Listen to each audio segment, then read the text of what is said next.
Hi, hello and welcome to Movies Tutorials. இந்த வீடியோவில் educational loan கல்விக்கான கடன் எப்படி வாங்கலாம், யார் வாங்கணும், அதுக்கான எலிஜிபிலிட்டி என்ன மாதிரியான கோர்சஸ்க்கெல்லாம் இந்த எஜுகேஷ்னல் லோன் ப்ரொவைட் பண்ணுறாங்க, இது சம்மந்தப்பட்ட ஃபுல் டீட்டெயில்ஸ் தான் பார்க்க போகிறோம். சரியா? ஸோ முதல்ல இந்த எஜுகேஷ்னல் லோன் அப்ளை பண்ணுறதுக்கான அடிப்படையான விஷயம் என்ன அப்படிங்கிறது தெரிஞ்சுக்கிறணும். முதல்ல நீங்கள் இந்த 12th படித்து முடித்த உடனே போய் எஜுகேஷ்னல் லோன் அப்ளை பண்ண முடியாது. ஒன்ஸ் நீங்கள் காலேஜில் உங்களுக்கு பிடிச்ச கோர்ஸு ஜாயின் பண்ண பிறகு தான் நீங்கள் அப்ளை பண்ண முடியும். சரியா? ஸோ முதல்ல நீங்கள் ஒரு கோர்ஸில் ஜாயின் பண்ணணும். ஜாயின் பண்ண பிறகு தான் லோனுக்கு நீங்கள் அப்ளை பண்ணக்கூடிய எலிஜிபிலிட்டியாக ஆகுறீங்க. பெரும்பாலும் நேஷ்னலைஸ்டு பேங்க் எல்லா பேங்க்குமே உங்களுக்கு எஜுகேஷ்னல் லோனு ப்ரொவைட் பண்ணுறாங்க. இதோட பேசிக் ப்ரொசீஜர் ஒன்று தான், ரொம்ப சிம்பிளாக சொல்கிறாங்க.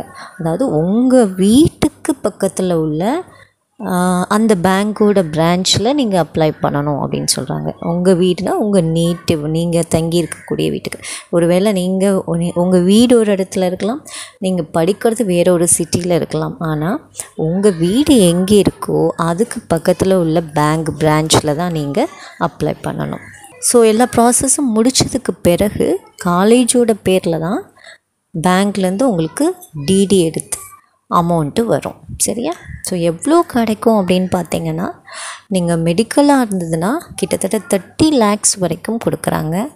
மற்ற கோர்சஸ்க்கு கிட்டத்தட்ட 10 lakhs வரைக்கும் கொடுக்குறாங்க. இது உள்நாட்டில் படிக்கிறதுக்கு.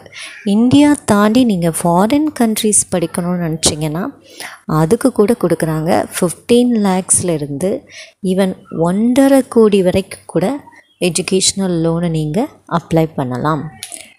இதில் ரொம்ப இம்பார்ட்டண்டான பாயிண்ட் என்ன அப்படின்னு பார்த்தீங்கன்னா, 4 lakhs வரைக்கும் லோனுக்கு அப்ளை பண்ண நீங்கள் எந்த ஷியூரிட்டியும் கொடுக்க தேவையில்லை.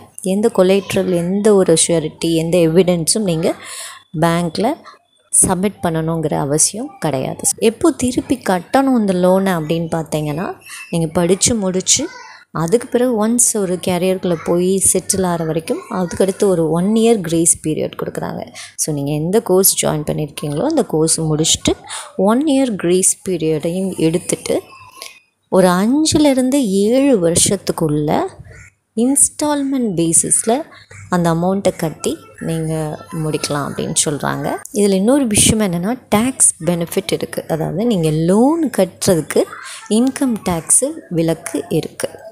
ஓகே. ஸோ என்னென்ன கோர்சஸ் எல்லாம் எலிஜிபிள் அப்படின்னு பார்த்தோன்னா, மேக்ஸிமம் எந்த கோர்ஸ் எடுத்தாலும் அந்த ஸ்டூடெண்ட் எஜுகேஷ்னல் லோன் அப்ளை பண்ணலாம் அப்படின்னு சொல்கிறாங்க. இது அவங்களோட ரைட்ஸு அப்படின்னு சொல்கிறாங்க.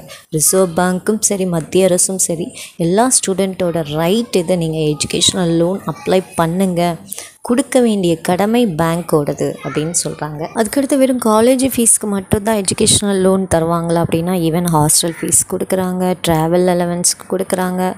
நீங்கள் ஃபாரினில் போய் படிக்கிறீங்கன்னா உங்களோட ஏர் டிக்கெட் முதற்கொண்டு நீங்கள் லோன் அப்ளை பண்ண அந்த அமௌண்ட்டு வச்சு நீங்கள் பண்ணலாம். ஸோ இந்த மாதிரி அத்தனைக்கும் நீங்கள் வாங்கக்கூடிய கம்ப்யூட்டர்லேருந்து பைக்லேருந்து அத்தனை எக்யூப்மெண்ட்ஸுக்குமே இந்த எஜுகேஷ்னல் லோனில் அடங்கிடுது. இதோட டாக்குமெண்ட்ஸ் ரொம்ப ரொம்ப இம்பார்ட்டண்டான பேசிக்கான டாக்குமெண்ட்ஸ் எதெல்லாம் லிஸ்ட் ஆஃப் டாக்குமெண்ட்ஸ் நீங்கள் வச்சுக்கணும் அப்படின்னு பார்த்தீங்கன்னா, பொதுவாக நீங்கள் பேங்க்கில் போய் கேட்டோன்னே ஒரு அப்ளிகேஷன் ஃபார்ம், அது ரொம்ப முக்கியம்.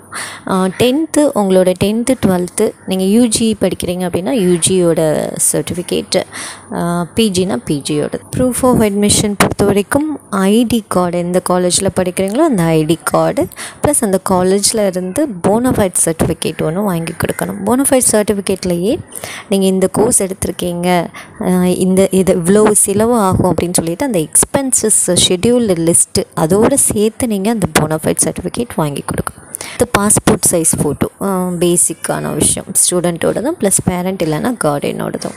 அதுக்கு அப்ராட் அந்த மாதிரி படிக்க போகிறீங்க அப்படின்னா பாஸ்போர்ட்டு. ஸோ இதுதான் மேக்ஸிமம் பேசிக்கான டாக்குமெண்ட்ஸ். நீங்கள் அதனால் டைரெக்டாக பேங்க் மேனேஜரை மீட் பண்ணி உங்களுக்கான அந்த எஜுகேஷ்னல் லோனை நீங்கள் கேட்கலாம். எப்போ வேணால் கேட்கலாம். எல்லாருக்கும் கொடுக்கறதுக்கான கடமை இருக்குதுன்னு சொல்லி. ஸோ ரிசர்வ் பேங்க்கும் சரி, மத்திய அரசும் சரி, இது இன்னும் எளிமையாக்கிறதுக்காக, அதாவது ஒரு இண்டிவிஜுவலும் ஒவ்வொருத்தராக போய் பார்த்துட்ருக்கிறதுக்கு காட்டிலையும் ஒரு வெப் போர்ட்டலோட மூலமாக பண்ணால் நல்லா இருக்குமேன்னு சொல்லிட்டு ரீசெண்டாக அவங்க அந்த ஒரு வெப் போர்ட்டல் ஒன்றுமே சென்ட்ரலைஸ்டு வெப் போர்ட்டல் ஒன்று சொல்லியிருக்காங்க, வித்யாலக்ஷ்மின்னு சொல்லிட்டு. உங்களுக்கு நான் அது டிஸ்பிளேயில் தரேன்.